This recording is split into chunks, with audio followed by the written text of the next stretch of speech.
Olá, nós estamos iniciando o programa Realidades, Direitos Humanos e Cidadania, seu espaço privilegiado de críticas, debates sobre grandes temas sociais.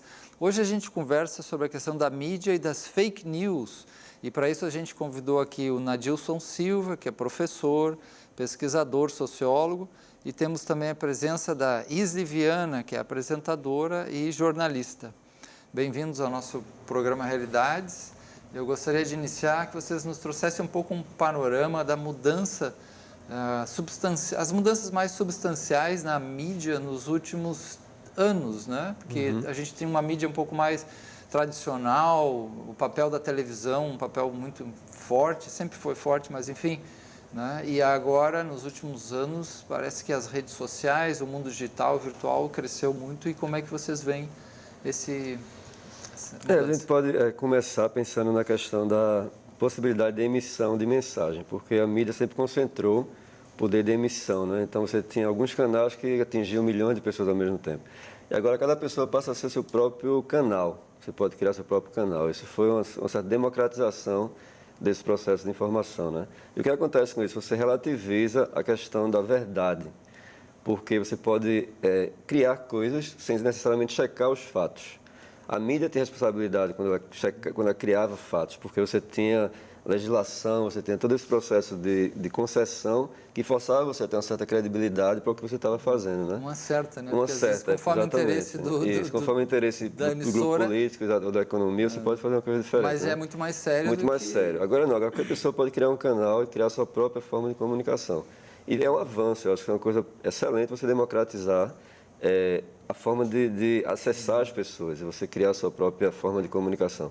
Agora, cria vários problemas principalmente pela questão da checagem dos fatos. Então, você pode criar mentiras e não ter como você verificar se aquilo é verdade ou não. E as pessoas seguem aquela mentira, né? E daqui que aquilo seja dito como mentira, o fato já foi veiculado sem nenhum tipo de responsabilidade daquilo que emitiu. Então, isso é um grande problema que traz para a gente. É verdade, professor. Boa noite. De fato, a mídia tradicional vem enfrentando uma crise existencial, digamos assim, porque as pessoas, como o professor disse, têm muito mais alternativas e formas de se informarem. Porém, o que eu, por exemplo, enquanto profissional da imprensa, da mídia, percebo é que as pessoas, por mais que elas tenham muitas possibilidades e formas de se manterem informadas, elas continuam buscando aquelas nas quais elas confiam. Então, acho que nos últimos anos, quem trabalha em televisão, quem trabalha em jornal, em rádio, viveu um pouco de uma crise de dizer, poxa, e agora? Vamos perder nossos empregos, a mídia tradicional vai perder seu espaço. Mas o que a gente percebe hoje, especialmente num período como esse que a gente acabou de viver, o período de eleições, foi de que, por mais que as pessoas queiram, sim, muitas informações, elas também querem ter um local ou uma pessoa ou um veículo em quem elas possam confiar. E a gente está vendo esse caminho que foi muito acelerado por conta das redes sociais, voltando um pouco, desacelerando um pouco, para que as pessoas possam, não, peraí, deixa eu ouvir o que é que tal emissora está dizendo, o que é que tal jornalista está escrevendo no jornal, porque eu quero saber um pensamento que seja confiável. Então, ao mesmo tempo em que esse movimento existe e vai continuar existindo da informação de forma acelerada, também tem um outro movimento um pouco contrário, que é o da busca pela credibilidade, né? E o que vocês vislumbram como um futuro, nem que seja um futuro próximo, por exemplo, da televisão ou do jornal, ou revistas também, a gente vê que alguns, né, estão sendo modificados, né? Estão entrando em outros setores, estão minguando até alguns. Assim, que vai sobreviver quem tiver mais profundidade de conteúdo na mídia tradicional, porque o superficial você vai ter nos meios eletrônicos novos.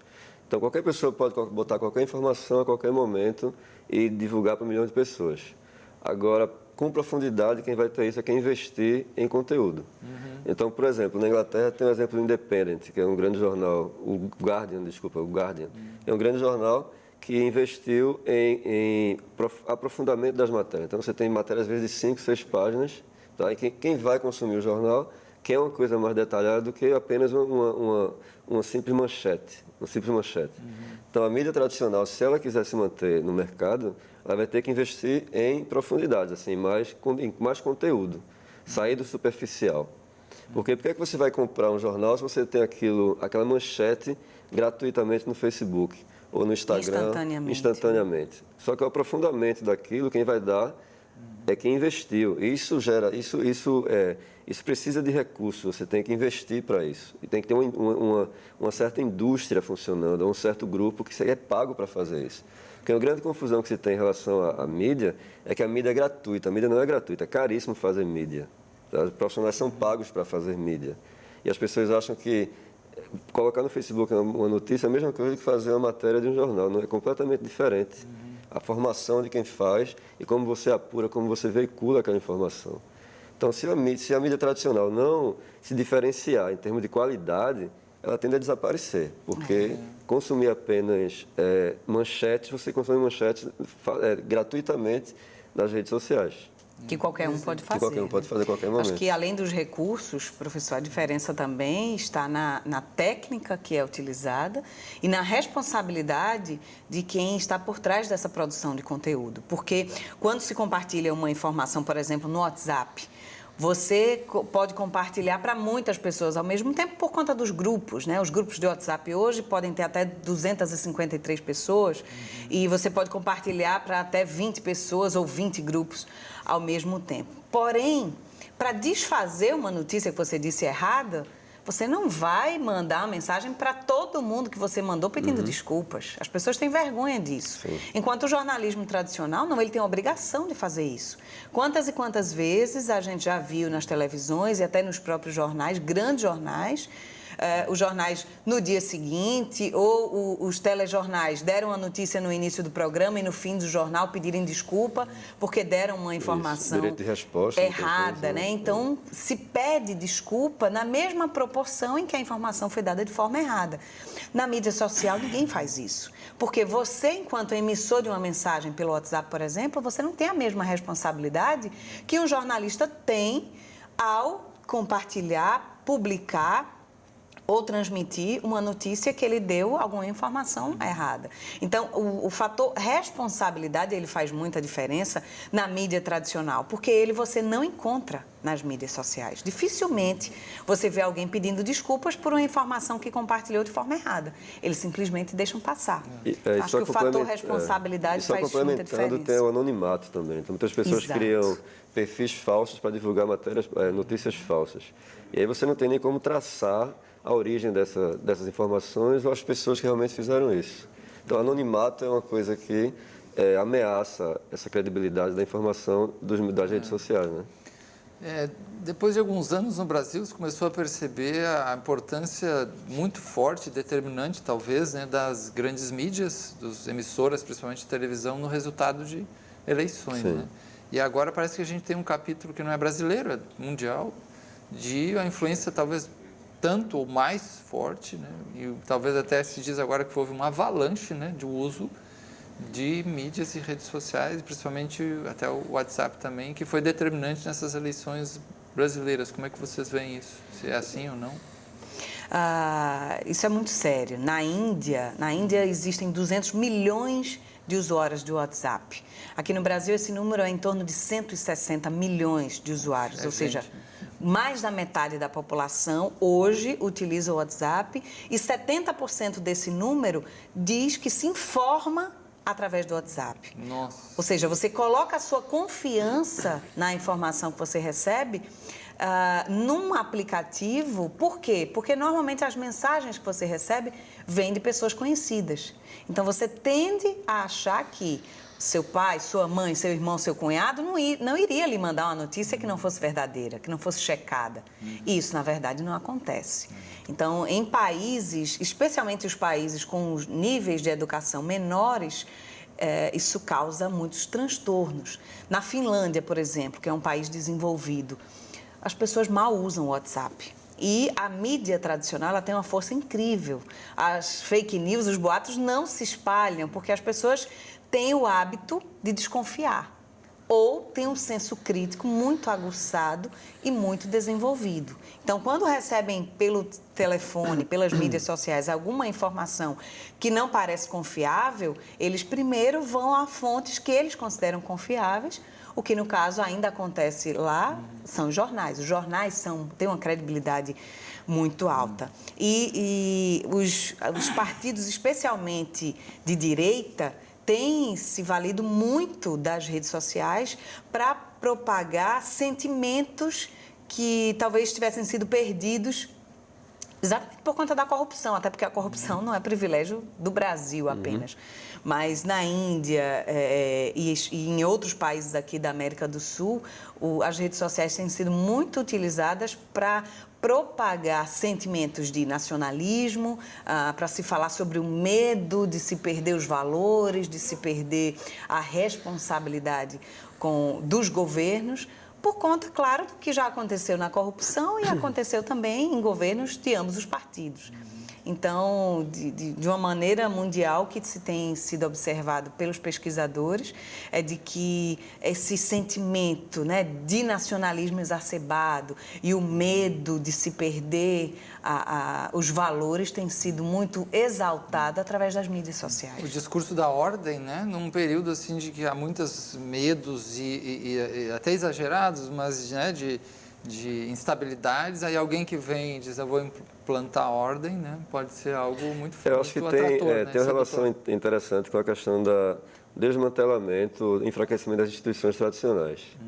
Então, você tem uma família que está desestruturada, você tem uma escola que é relativizada, um conhecimento da universidade que começa a ser questionado, aí você tem um espaço fértil para que outras mídias, outras formas não conhecimento, mas de informação, preenchem esse espaço. Porque você fez antes uma separação de conhecimento e informação, isso, né? Isso, exato. Que, assim, quando eu sou passei por duas fases, a fase pré-celular e a fase pós-celular. E houve uma mudança muito grande do aluno depois dessa introdução do celular, porque começou-se a confundir conhecimento com informação.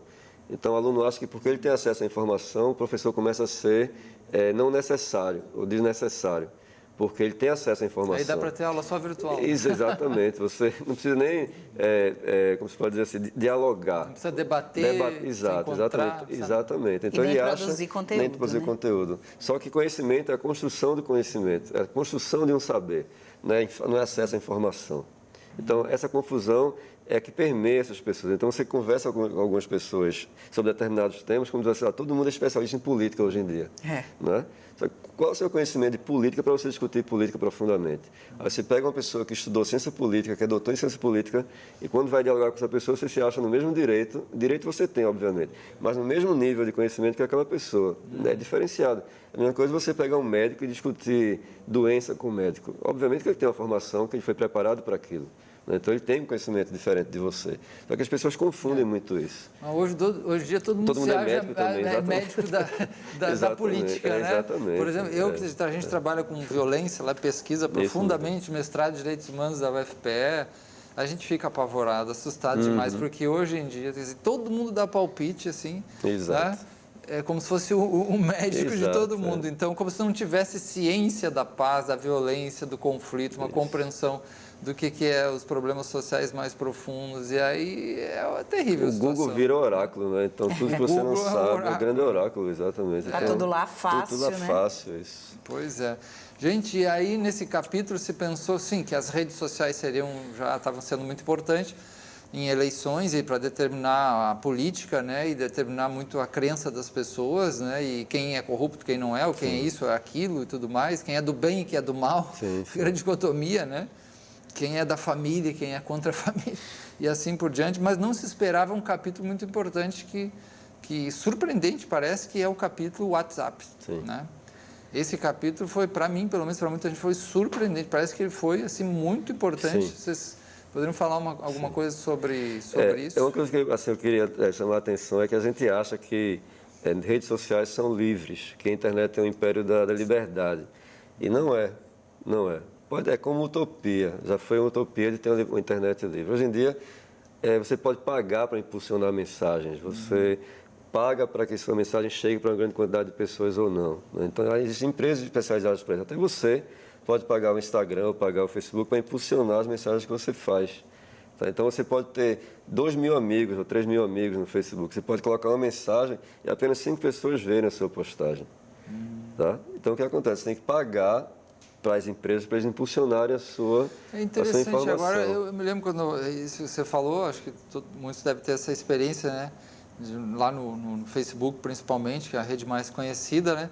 Que parece muitas vezes impulsionar a sua publicação. Isso aqui pague tanto. Isso. Impulsionar quer dizer que, na verdade, eles estão controlando, né?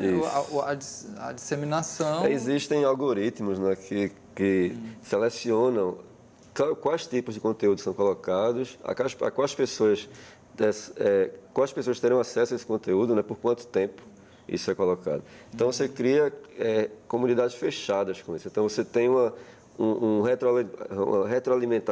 retroalimentação de pessoas que só pensam como você e vivem como você. Então, fecha o círculo, tá?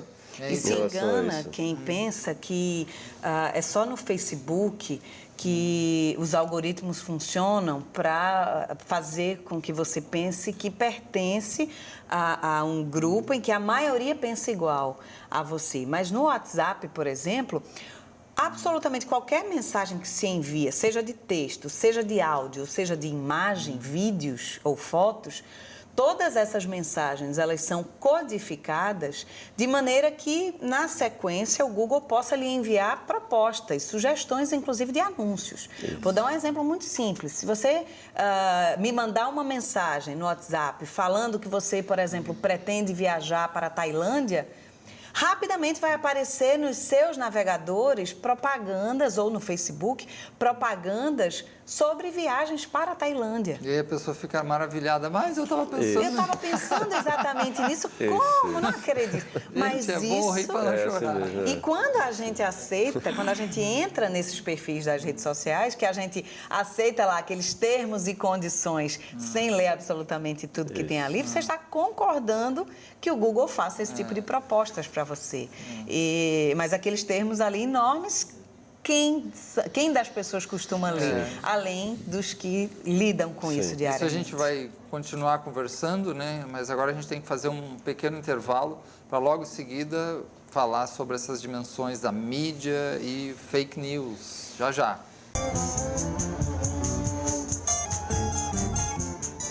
Estamos de volta conversando hoje sobre a questão da mídia e da fake news. A gente tem aqui o professor Nadilson Silva, que também é pesquisador e sociólogo, e Isli Viana, que é apresentadora de TV e também é jornalista. E nós falávamos sobre a questão dos algoritmos, já vamos retomar isso, o WhatsApp, mas a gente vai trazer aqui uma pequena poesia, porque o professor Nadilson também escreve algumas coisas e vai trazer algo que ele fez, um escrito. Também sou poeta. Então, nesse momento de eleição, eu fiquei refletindo sobre isso, né? Bolsonaro, ele sim, ele não, todas as questões. Eu fiz uma poesia chamada Ele Não, Fake News. Aí era assim: ele não, fake news, mensagens falsas, fotos montadas, ódio explícito, mentiras contadas, direitos negados, compromissos rasgados, liberdades ameaçadas, cinismo de simulação, ditadura e opressão, a realidade mais vil, o império da fake news. Que é exatamente esse falseamento do real a todo momento. Então, chegou um momento tal que você não sabia mais a referência que você estava tomando. E o pior é que você lançava uma notícia falsa e aquela notícia sumia e aparecia outra. Então, quando você ia questionar aquela notícia, já tinha passado, já tinha sido absorvida como verdadeira. E você não tinha como questionar, porque até as fontes usadas... Amigos meus que eu participei de vários grupos, inclusive de grupos que não eram os mesmos das pessoas que eu votava, assim, pessoas diferentes, assim, de vários tipos de posições políticas. E colocavam assim: não, mas saiu em tal revista. Quando eu ia ver o link da revista, a revista era uma revista falsa também. Não existia o link, aquela revista não existia. Então eles criavam a notícia falsa e criavam referência falsa. E depois de 15 minutos aquela notícia sumia. Você não tinha como verificar. E aquilo ia criando uma bola de neve na cabeça das pessoas e a mentira passava a ser verdade. Então, aquela ideia do George Orwell, acho que de 84, né? Aquela ideia 1984. que dizia assim que a mentira repetida várias vezes vira verdade. Acho que é mais ou menos uma coisa dessa. Então, foi isso que funcionou dessa maneira. O próprio nazismo se Isso, usou exatamente. muito disso, Então, a né? propaganda falsa. Propaganda. Chega um ponto que você perde a referência do real e tudo que é dito se torna verdadeiro. E aquele que tenta questionar isso é tido como inimigo da verdade, inimigo Então, o senso crítico, né, passa a ser um inimigo da verdade, que seria o inverso. O senso crítico é um fundamento da verdade. Para ter verdade tem que haver senso crítico. Isso tem muito a ver com o que as pessoas, de fato, querem acreditar. Nas eleições de 2016 nos Estados Unidos, as eleições presidenciais, houve o escândalo que ficou conhecido como o escândalo da Cambridge Analytica.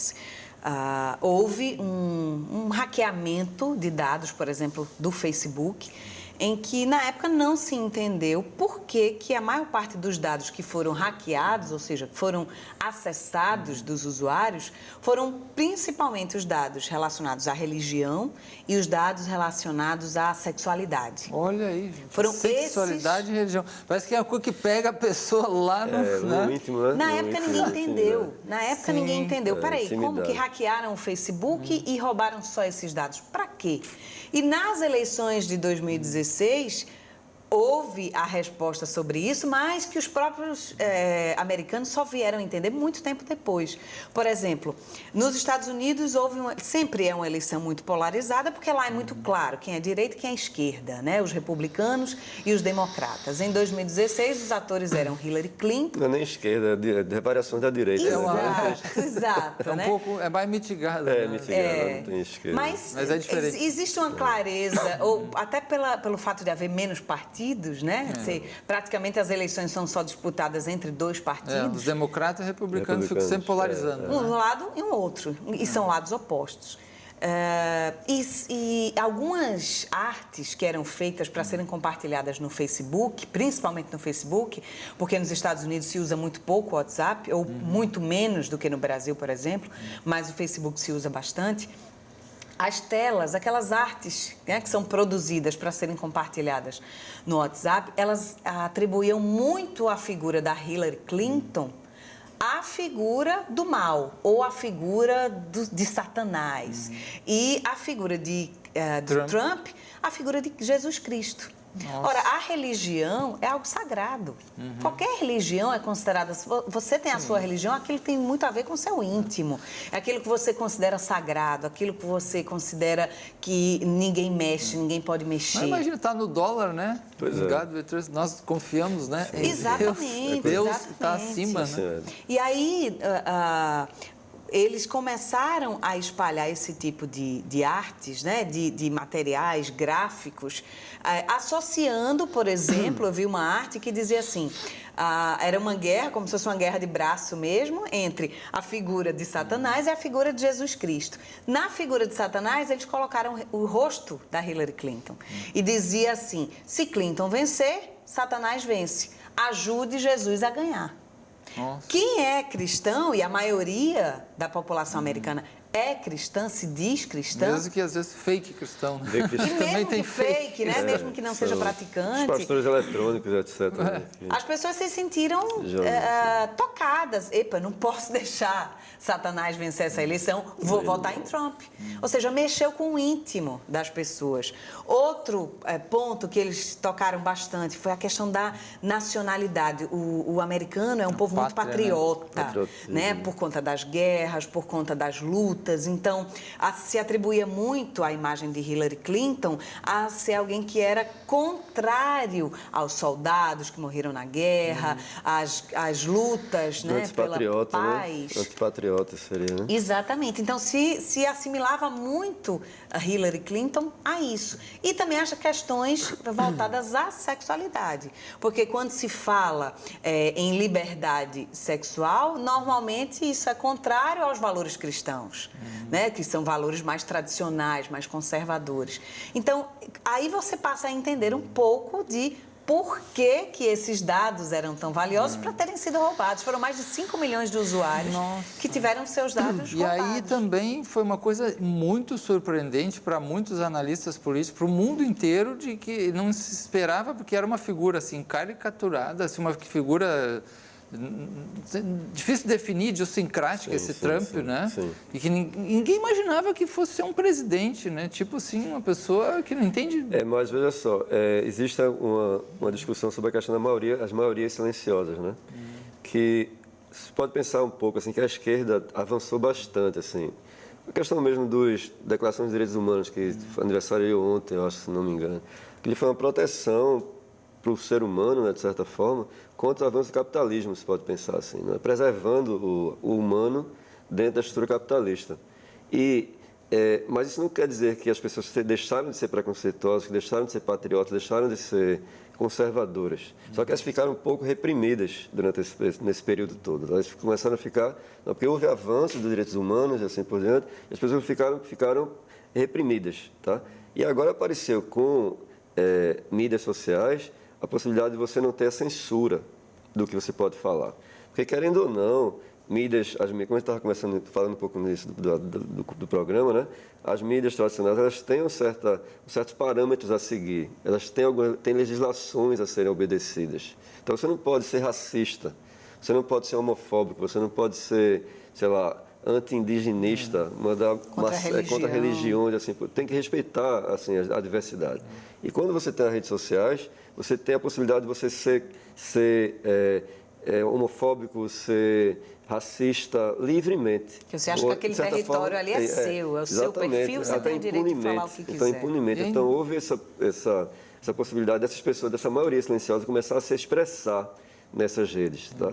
E quando há um avanço dos direitos humanos das esquerdas, as pessoas ficaram ressentidas. E com as novas mídias começaram, não, agora a gente pode se expressar. E pode se reunir entre a gente, pode criar nossas comunidades e falar entre a gente. Mas aí também talvez tenha uma compreensão dos direitos humanos no que você traz e que se conectou muito, que é uma conexão talvez um pouco limitada de algumas pessoas, por exemplo, né, a direitos humanos como algo muito específico de proteger bandido ou de esquerda. Sim. E na verdade, por exemplo, direitos humanos é uma dimensão ampliada de condição de sofrimento humano, né? Por exemplo, para mim, para os direitos humanos, Jesus Cristo foi um dos ícones dos direitos humanos, até porque trabalhou com minorias, com, né, o amor ao próximo, superar as etnias, superar as visões, o acolhimento de todo mundo. Mas aí é engraçado como ficou a ideia dos direitos humanos muito limitada e se conectando também uma dimensão de esquerda, e aí vem o pessoal que é mais de direita e já varre tudo junto, né? É terrível a visão que, por exemplo, algumas pessoas mais ligadas, digamos assim, direita do que esquerda, se bem que é limitado essa separação, tem dos direitos humanos, né? E tem um detalhe também, é que talvez essas pessoas, ou essa maioria silenciosa, como o professor aqui estava falando, talvez ela não fosse engajada, porque ela não tinha uma razão para isso. Quando a gente para perceber, por exemplo, esse roubo desses dados relacionados à religião ou a valores que são muito íntimos ou são muito fortes para cada ser humano, como, por exemplo, a religião, você engajou aquele que, por mais que fosse silencioso, ele não se importava com política, mas agora mexeu com algo muito íntimo, mexeu com algo que é muito próprio do ser humano, como, por exemplo, os valores religiosos. Não fez com que essas pessoas se engajassem para votar. E num país onde o voto não é obrigatório, como os Estados Unidos, por exemplo. Incrível como a gente tem aí mais de quase 100 anos de psicanálise, tanta coisa, tantas revoluções, né, de consciência mesmo, de humanidade, de multiplicidade, né? Mas como a sexualidade ela pega, né? Como é uma coisa mal resolvida né, em muitas pessoas, né? E como se foi usado nas eleições? Como é que isso vocês viram vamos isso? pensar assim... Kit gay, não sei o quê, mamadeira de não sei do que. A gente pode, assim, sem querer discriminar religião alguma, mas a gente sabe que as religiões neopentecostais são extremamente discriminatórias em relação às culturas afro. Inclusive, a nova ministra da Mulher, ela fala abertamente que é contra as religiões afro, mais ou menos assim. E nessas religiões neopentecostais existe muito claro assim, o que é o bem e o mal, o demônio e o Deus. Está muito claro isso. E houve uma influência muito grande no Brasil, recentemente, dessas religiões neopentecostais.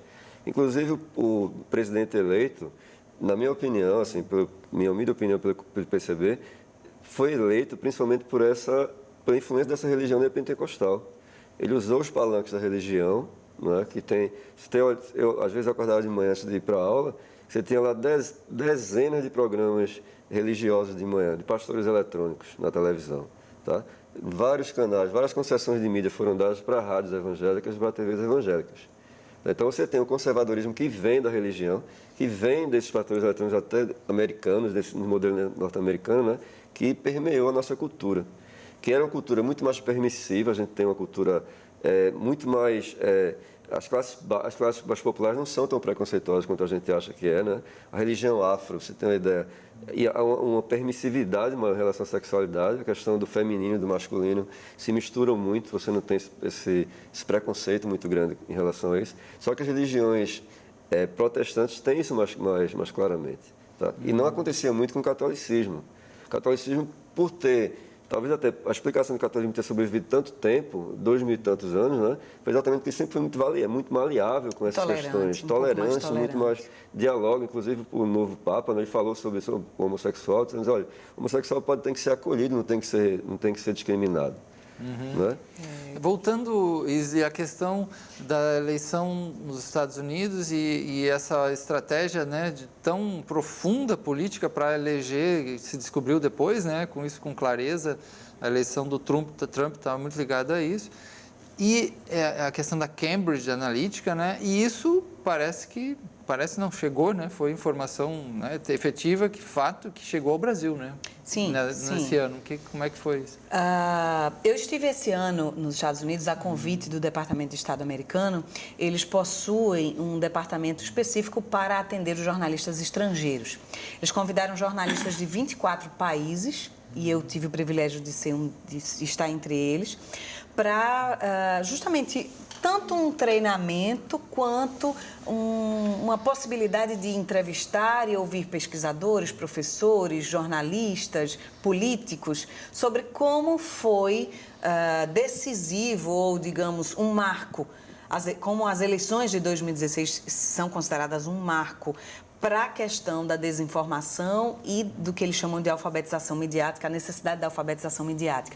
Mas antes de falar especificamente sobre isso, porque isso é o que eles estão fazendo para combater o que se passou, uma coisa ficou muito clara para mim. Eles disseram que estavam participando de uma guerra, estavam lutando numa guerra sem saber. Estavam sendo bombardeados sem saber de onde vinham as bombas. Estavam sendo atingidos por disparos de armas que eles não viam onde estavam. Ou seja, eles consideram, de fato, que houve uma guerra cibernética nas eleições de 2016.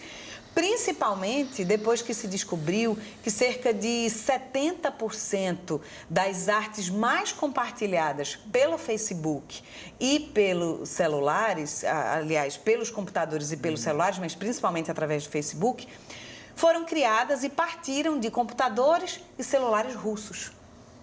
Então, aí, além de uma guerra cibernética que se deu no ambiente virtual, aconteceu uma guerra entre países, entre potências mundiais, historicamente, que têm suas divergências. Então, isso ficou muito claro, essa guerra cibernética ficou muito clara para eles quando se percebeu isso. Ora, a gente tende a pensar que, não, fui eu que compartilhei, eu assumo a responsabilidade por isso, que eu compartilhei do meu celular para o seu. Não, as pessoas estão sendo usadas por alguém que tem propósitos muito claros, inclusive quando se fala em compartilhamento de conteúdo pelas redes sociais. Então, o que aconteceu nas eleições americanas não foi algo que nasceu das pessoas. O sentimento de nacionalismo dos americanos, né? As pessoas que queriam despertar novamente os valores. Não, isso foi algo planejado por alguém que queria e tinha o interesse que Trump fosse eleito e não Hillary Clinton. Então, se engana quem pensa que isso teve uma origem popular das pessoas. Sim, eu acho que, relativizando essa informação, a necessidade não é criada. Eu acho que existia potencialmente isso nos indivíduos, isso aí foi tirado, assim, foi como se fosse tirado das pessoas. Tirado não foi externado, estimulado, exatamente. Estimulado, acho que a palavra desejos que são desejos reprimidos, né? Tiveram a oportunidade de serem colocados em público novamente, impunemente. Assim. Então, eu sou racista e assumo o meu racismo. Sou homofóbico e assumo a minha homofobia. Porque o grupo que eu faço parte também é homofóbico. Então, você cria essas redes, essas comunidades virtuais que dão suporte a esse tipo de atitude, esse tipo de visão, né? Esses guetos. Então, só para complementar essa questão das redes sociais, você cria comunidades de interesses, né? de desejos, ou o que for, né? E só funciona entre aquelas pessoas. Então, você se sente protegido. Então, você pode falar o que você quiser, dizer o que você quiser, botar a mensagem que você quiser, sem ninguém criticar. E se alguém dá uma opinião diferente, diz, olha, isso não é verdadeiro, ele cai de pau em cima dele, detonam ele, ofendem ele, e aí vem toda a violência. Vira inimigo do grupo. Temos que fazer um intervalo de novo. Está interessante a nossa conversa aqui, mas a gente vamos continuar depois do nosso intervalo, já já. Estamos de volta aqui conversando sobre um tema que se tornou cada vez mais importante, né? Delicado e chato também, que é um tema fake, né? E aí fake news, e a mídia e a dimensão disso, principalmente na política, na cultura, na vida das pessoas, né? E a gente também vê não só fake news, a gente vê muitas pessoas, né? Imagens muito fake, as pessoas estão querendo ser muito fake, né? E a realidade vai se afastando da realidade, isso é ruim para elas, né? Porque é uma coisa meio esquizoide. Mas vamos voltar a esse tema, a gente estava falando de um tema bem importante, que está determinando muito eleições, que é a questão dessas controle eletrônico, de informacional, e aí você trouxe, né, a questão da Cambridge Analytica e como isso veio para o Brasil, não foi? Isso veio e entrou em empresas, as empresas trabalharam nas eleições, é isso? Exatamente. E o estrategista da campanha de Donald Trump de 2016 nos Estados Unidos foi um dos consultores da campanha de Jair Bolsonaro aqui no Brasil. Isso não é fake, porque o próprio filho de Jair Bolsonaro postou uma foto ao lado dele, numa visita que fez a ele nos Estados Unidos, e a legenda dizia, isso ainda está no perfil dele, dizendo, conversando com Steve Bannon sobre estratégias importantes para a campanha presidencial no Brasil. Então, isso não é fake. E aí, essas estratégias, elas são legais, são éticas, se são legais, mas são éticas, ou todo mundo deveria usar, ou todos usaram, ou um usou, como é que vai ter um equilíbrio nessas estratégias? Eu acho que ética não são muitos, porque se traz alguma coisa de fake news, ou mexer em temas de caros como sexualidade, ou aí perde um pouco o limite, né? Eu acho que a gente tem muito mais dúvidas do que certeza em relação ao que está acontecendo. Assim, é um contexto completamente novo, em que o controle sobre o acesso ao dado que foi gerado aquela informação se perde. Porque, como eu falei para você, aquilo é divulgado instantaneamente, passa pouco tempo na rede e é retirado da rede. Tá? Então, você fica difícil de controlar quem colocou, quanto tempo, de onde veio aquela informação, quantas pessoas atingiram, o efeito que isso está causando. Já causou aquele impacto, já foi embora, vem outro e outro. Vem outro e assim por diante. Então, eu vi na campanha do presidente eleito, né, quando ele falava assim, não, espontaneamente as pessoas são produtores de informação. Via-se claramente que não era espontaneamente, eram empresas contratadas para fazer aquilo. Que era uma arte muito bem feita. É uma elaboração Elaborações complexa. Muito bem feitas e instantâneas. Aparecia um fato na mídia tradicional, 10 minutos ou menos, sei lá, quase instantaneamente aparecia no WhatsApp, onde for, uma arte disso, sobre isso. Muito bem montada, feita por empresas especializadas nisso. Sim. Uma pesquisa da Universidade Federal de Campina Grande, na Paraíba, apontou que nas eleições brasileiras desse ano foram usados 7 milhões de robôs, exatamente para isso, para se espalhar notícias de interesses políticos através do WhatsApp, através do Facebook, ou seja, através das redes sociais. Todos robôs russos, ou seja, o que reforça ainda mais a estratégia, a semelhança à estratégia que foi utilizada na campanha de 2016 de Donald Trump. Inclusive, a estratégia principal é fazer com que as pessoas compartilhem informações que, embora sejam falsas, têm a ver com aquilo que as pessoas querem acreditar. Vou dar um exemplo para você. Muito se falou sobre a violência. De fato, o Brasil vive uma fase muito violenta. Mas quando se promete em acabar com a violência, o eleitor, por mais que queira que isso seja verdade, tem que parar para pensar se isso é viável ou não. Será que é viável acabar com a violência no Brasil de uma hora para outra? É um desejo, mas pode não ser viável, pode não ser possível. Então, acho que o que falta hoje ao brasileiro, aliás, não só ao brasileiro, mas a todo mundo que tem acesso às mídias sociais hoje, é a capacidade de se questionar, de duvidar. Será? Eu quero acreditar e só por isso eu vou e compartilho, mesmo sendo mentira? Isso vai na direção do que você falava que os Estados Unidos estão tentando fazer com alfabetização política. Alfabetização midiática. O que é isso? Eles têm investido, e aí há uma força-tarefa muito grande nos Estados Unidos hoje, envolvendo escolas, universidades, prefeituras, ou seja, aqueles que estão mais próximos da população, para desenvolver o senso crítico das pessoas. Porque, claro que é relevante, é importante, como o professor disse, o uso das redes sociais. Isso é democratizar o acesso à informação, ao conhecimento. É saudável, ou deveria ser saudável. Mas, a partir do momento em que você se permite ser manipulado, ou que você não percebe que você está vulnerável a ser manipulado, isso se torna um perigo. Então, nas escolas, por exemplo, eu tive a oportunidade de visitar uma escola no estado americano da Pensilvânia, que foi onde foi a primeira capital dos Estados Unidos, a Filadélfia, e lá eles têm feito um trabalho nas escolas para que as crianças desenvolvam um senso crítico, dizer, mamãe, não acredite nisso não, isso é mentira, como é que você acreditou nisso? Então, a partir das crianças, as crianças estão fazendo com que os pais se questionem, porque os pais já estão numa fase... Não é mais as crianças que acreditam em Papai Noel, os adultos são os adultos com o celular na mão. Noel, não sei mais o que. A gente está falando importantíssimo. Eu tive a experiência de morar na Inglaterra, quase doutorado, quase 5 anos, e eu percebi, desde criança lá, você tem disciplinas de mídia na escola básica.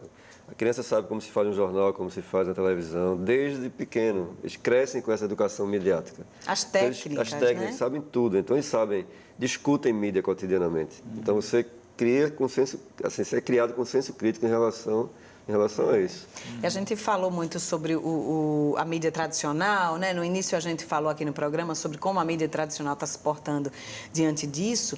E eu, diferente do que eu pensei 2, 3 anos atrás, né? De medo, inclusive, em relação à profissão, eu que trabalho com televisão todos os dias, a gente chegou a ficar assustado. Poxa, a televisão vai acabar, o jornal vai acabar? Todo jornalista hoje se questiona isso. Mas hoje eu já não tenho mais esse medo, porque eu acredito que a imprensa, primeiro, ela precisa se reinventar. Ela precisa se reencontrar com a ética, com seus valores e com o compromisso que talvez seja essencial à profissão, que é com a verdade, com ouvir todos os lados de uma mesma história e buscar, pelo menos, a imparcialidade. Obviamente que a gente não sabe que isso pode ser 100% possível, porque os grupos de mídia pertencem a donos. Tem donos, né? Pertencem a grupos empresariais. No entanto, eu acho que as pessoas estão voltando a buscar a mídia tradicional justamente por saberem como que a mídia tradicional trata a informação. Com respeito, com responsabilidade, com a técnica, né? Com o trabalho que é feito. Eu queria chamar a atenção para uma coisa assim, por que a mídia, essa nova mídia foi tão eficiente, né, em relação à campanha também. A eleição. A eleição. Porque assim, a gente não viu nada em relação à democratização da mídia durante os 16 anos que o PT passou no poder. Tá? Nada em relação a isso. Então, isso não desenvolveu senso crítico nas pessoas em relação à mídia, em relação ao que estava sendo colocado. Então, o que acontece? Você tem uma Rede Globo, né, que foi colocada pelos bolsonaristas como de esquerda, defendendo o governo Lula, alguma coisa assim. É uma falta de senso crítico terrível. Tá? Falta de conhecimento até da história, né? Exatamente, conhecimento da história da própria Rede Globo. Então, você tem o quê? Você tem uma mídia tradicional que sempre foi conservadora, tá? Aí tem uma nova mídia, as mídias sociais, as redes sociais, assim, com uma visão completamente deturpada do que foi a história do Brasil, alguma coisa assim, só que as pessoas não têm um senso crítico para fazer a leitura dessa mídia tradicional, tá? Que também deturpa a informação. Então, a gente que tem uma perspectiva mais de direitos humanos, de esquerda, alguma coisa assim, fica sem referência. Nem a mídia tradicional traz isso como realidade, nem as mídias novas trazem isso como realidade. Então, a gente ficou órfão, a esquerda ficou órfã nessa eleição de uma mídia para representar suas visões de mundo. Então, agora, de alguma forma, também, a esquerda também se utilizou de esquemas, né? Digamos assim, de fake news também, de argumento, né? Porque todos. Só para a gente aprofundar um pouco nessa questão da eleição, pelo que eu percebi, a eleição ela foi muito mais um anti do que um a favor a alguém. É verdade. Tá? Eu até fiz uma poesia sobre isso também, disse assim, olha, quem ganhou a eleição foi a rejeição. Bolsonaro não ganhou a eleição, ganhou foi a rejeição ao PT. Como se tivesse ganhado a Haddad, seria uma rejeição a Bolsonaro. Então, muitas pessoas que eu conheci que votaram nesse candidato Bolsonaro, votaram porque não tinha opção, de certa forma. Não por convicção. Inclusive, disseram assim, olha, se não gostar, a gente tira. Já votaram sabendo que vai tirar algumas pessoas. Porque sabiam que não tem que tirar o PT de todo jeito. Tá? Então, houve a gente ficou um pouco órfão de debates. E aí o ataque para todo lado, né? Então, as estratégias usadas pela direita, pode falar em direita, a esquerda também tentou usar, só que foi pega de calças... Não estava preparada para isso. Porque já estava montado nos Estados Unidos, já chegou aqui com uma estrutura completamente profissional de ação, que a gente não teve como combater. E aqui o que a gente está percebendo que está acontecendo e vai continuar acontecendo são os ataques à imprensa tradicional. Por exemplo, nos Estados Unidos, Donald Trump ataca diretamente aqueles veículos de imprensa que não concordam com ele ou que simplesmente o criticam no papel que cabe à imprensa de criticar. Porque eu acho que o principal papel da imprensa é incomodar, é dar luz, dar visibilidade a assuntos ocultos, aquilo que ninguém quer que seja visto ou que alguns interesses não querem que sejam vistos, né? Então, o Donald Trump ele tem feito isso. Lá é um pouco mais, digamos assim, transparente o tratamento da imprensa com as questões políticas. Por exemplo, você tem emissoras que se dizem abertamente pró-Trump ou contra Trump. Então, essas que são contra Trump, ele ataca diretamente, desmerecendo, não simplesmente respondendo à crítica que é feita, muitas vezes, de forma coerente. A crítica moral, né? Vai no ataque moral do outro. Ele vai no ataque moral, ele vai desmerecer. Isso está acontecendo aqui no Brasil também, com o presidente eleito, dizendo que é muito melhor se comunicar com as pessoas através das redes sociais, porque ali ele diz o que quer, ele não vai ser questionado, ele não tem o questionamento, ele não tem a crítica, ele não tem o confronto. Ou seja, ele fala para pessoas que querem ouvir o que ele tem a dizer e pronto. Isso é perigoso para a democracia, obviamente. Nos Estados Unidos e aqui no Brasil também já está, não só está nascendo cada vez mais, mas já há veículos fortes nisso, num segmento que se chama os checadores de fatos. Não é só a apuração das redações que as redações fazem, das notícias que chegam, mas sim a checagem das afirmações que são feitas por políticos. Por exemplo, o jornal Washington Post, que é um dos mais tradicionais... no susto aqui. Que é um dos mais tradicionais dos Estados Unidos, ele tem um departamento específico de checagem de fatos. Eu tive a oportunidade de conversar com um dos jornalistas que trabalha nessa área. E lá no site, para todo mundo ver, existe esses dados que são checados. E ontem, inclusive, eu observei esse site e dizia o seguinte, que nos 6.000 primeiros dias de governo de Donald Trump, ou seja, não tem 2 anos ainda, ele vai completar 2 anos em janeiro de 2019, nos 6.000 primeiros dias de governo, ele falou mais de 73% de tudo o que ele falou ou é falso ou não tem provas. Vou dar um exemplo. Ele chegou a afirmar que nunca antes na história dos Estados Unidos houve tanto emprego, houve tanta geração de emprego. E aí os jornalistas foram checar, opa, será que na época do presidente Nixon? Será que na época do presidente George Bush? Será que na época de Obama? E aí eles foram checar e descobriram que não, já houve sim uma fase de geração de empregos maior do que na geração de Trump. Então, isso não quer dizer que Trump não está trabalhando para a geração de empregos. Está. E isso, de fato, melhorou do que no governo Obama, em comparação com o governo Obama. Mas é falso dizer que nunca houve na história do país uma geração de empregos tão grande quanto agora. Então, ele diz coisas que são agradáveis aos ouvidos dos eleitores, mas que não necessariamente são completamente verdades. E aí é o que os checadores de fatos dizem, que são meio mentira, meio verdade. Né? De fato, estão sim sendo gerados mais empregos, mas isso não quer dizer que é um recorde. E uma das formas, assim, na própria internet de lidar com notícias falsas é também verificar, tem sites que trabalham nisso, né? Boatos.com. Exatamente. Tem vários agora, né? E você pelo menos tentar examinar para ver. Às vezes eu fazia isso quando eu via alguma coisa na rede social. E eu mostrar para as pessoas, olha, isso aqui não é verdadeiro, né? Isso é um exemplo, né, dos checadores de fatos. Deixa eu só corrigir um número que eu dei. Sim. Eu falei 6.000 primeiros dias, na verdade são 600 primeiros dias e foram 6.000 afirmações. Só para corrigir aqui os dados que eu falei. É como o Ingrid falou, tem que educar as pessoas a saberem checar fatos também. Que é a educação do olhar, né? Educação, na verdade, do senso crítico, se pode falar. Sim. A gente, como pesquisador e professor, a gente sabe muito bem que os sistemas conservadores geralmente excluem filosofia e sociologia dos currículos, né?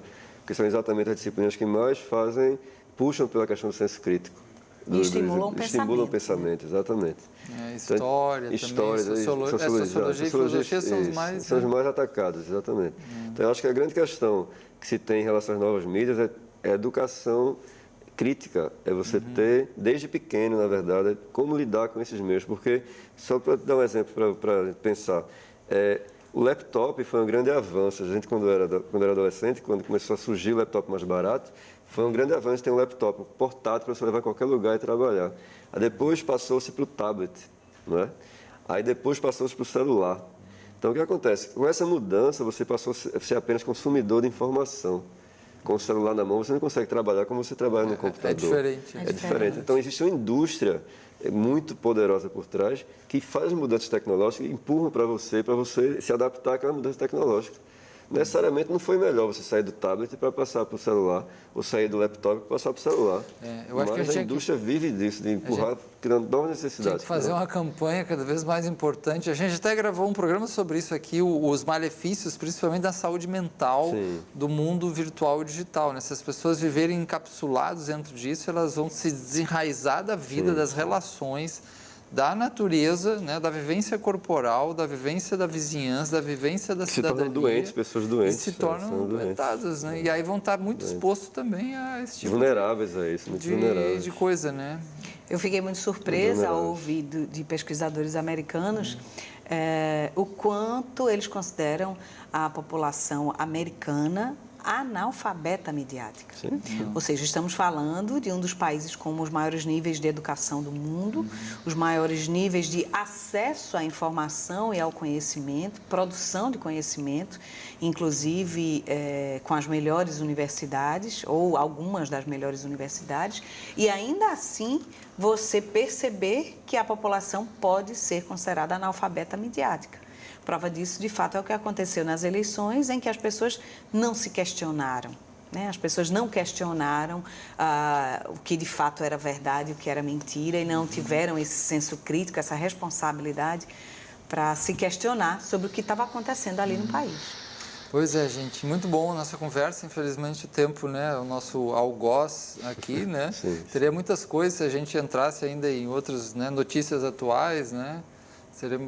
Teria muito tempo ainda, né? E eu ia lançar para vocês. E a corrupção, meus amigos, quando vai acabar? Né? A gente torce para que a corrupção acabe, né? No nosso país, diminua radicalmente. É utopia.